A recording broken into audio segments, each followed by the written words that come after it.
There's only 3 areas that you can focus on.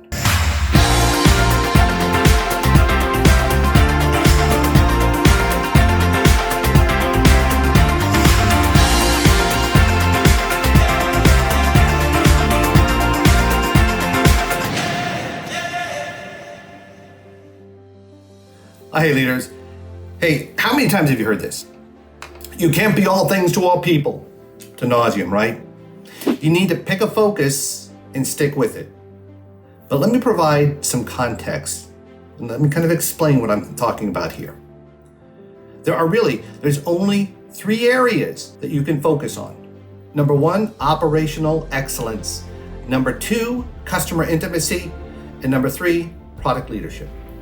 Now, in his book, Discipline of Market Leaders by Michael Tracy, I tell you what, he does an excellent job of outlining this. And I'll admit, during strategy sessions, I push my clients to draw attention to pick a path and stick with it. So let me quickly run through this with you over these 3 components. Operational excellence is about providing best priced middle market products with the least inconvenience. Think about it. We're talking about operations. This combines the value of low price with an operating model that is geared to deliver repeated, hassle-free service. It's predictable. To these guys, they hate variety because it reduces efficiency. This group, they look to grow primarily through their existing assets or replicating their model in new markets. Now, the culture within this group, they kind of lean towards efficiency and eliminating waste. They value it.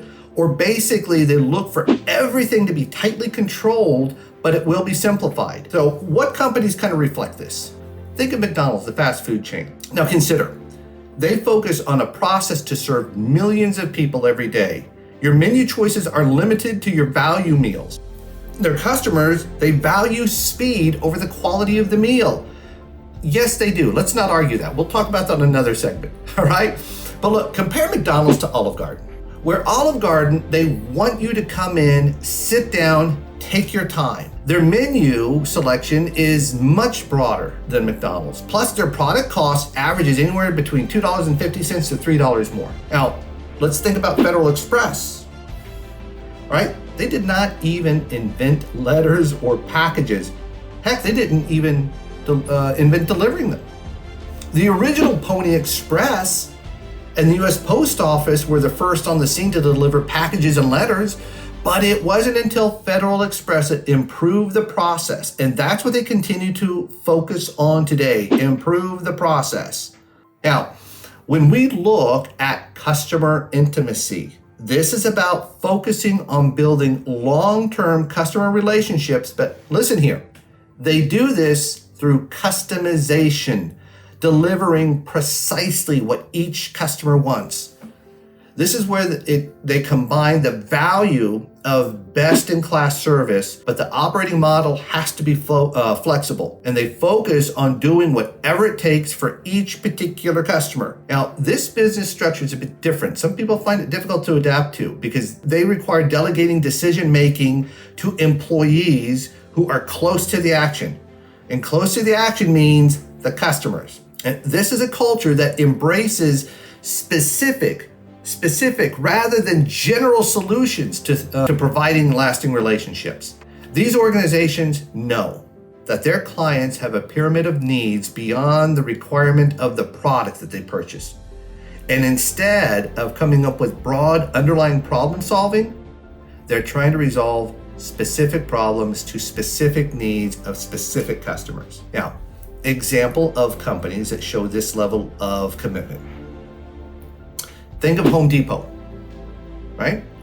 How many have already said Salesforce? Amazon and Nordstrom's. Now, get this, prior to keeping deep IT data on customers, it was Nordstrom's. They would create an individual file on their customers when they came there to shop.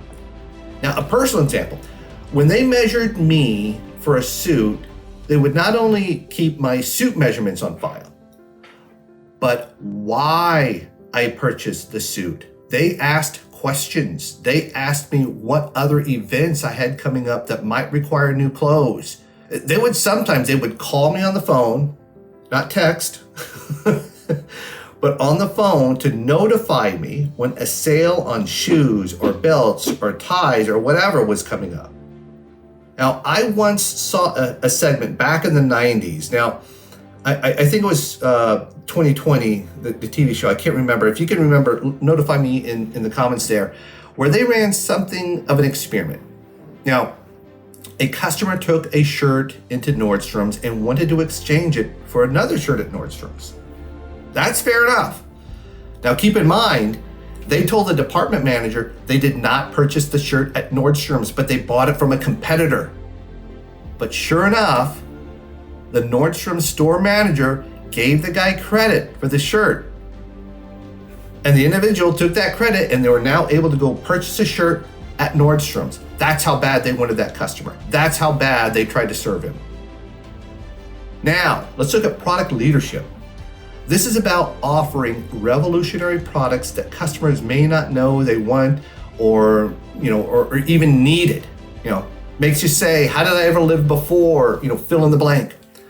Product leaders, here's where they combine the value of having the best product with an operating model that continually delivers successful new products. They hate stagnation. This is probably a culture that inspires individual imagination, more out-of-the-box thinking, and a mindset motivated by a desire to produce products of the future. Examples of product leaders. As I was going through this, you guys probably already said Apple, and you're right. Think about Nike, a new shoe every 30 days it seems like. Now, back in my day, Harley Davidson, heck, they still are.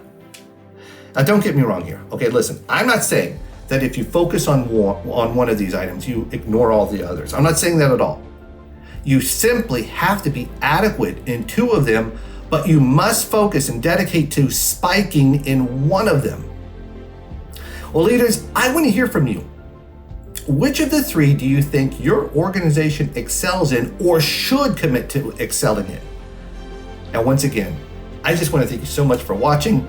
I'm Mike Temple, Director of Temple Executive Coaching, and you've been listening to the Business Leadership Expert Podcast.